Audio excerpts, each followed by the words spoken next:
ka surjong phi ka thangjangi.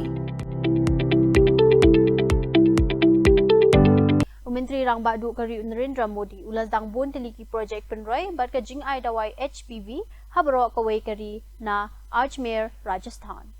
Kani ka sin jam ka thumuban pen khlanya ka jing tei bat ka rukom tre kam jong ka kwat ka khya hakari bro kawai bat ru ban pen chloria ka jing da lupa ya ki jingpang. टीकाकरण कार्यक्रम जिसका शुभारंभ किया गया है, इस कार्यक्रम का लक्ष्य प्रतिवर्ष सभी राज्यों और केंद्र शासित प्रदेशों में 14 वर्ष तक की लगभग 1 करोड़ से ज्यादा जो बालिकाएं हैं उनका टीकाकरण करना है। और इस टीकाकरण से सर्वाइकल कैंसर को हराने में इस अभियान की एक अहम भूमिका मानी जा रही है। और ये टीका आखिरकार बहुत ज़रूरी क्यों है, आइए इसे समझने की कोशिश करते हैं। भारत में सर्वाइकल कैंसर की अगर बात करें तो ये महिलाओं में होने वाला दूसरा सबसे बड़ा आम कैंसर है।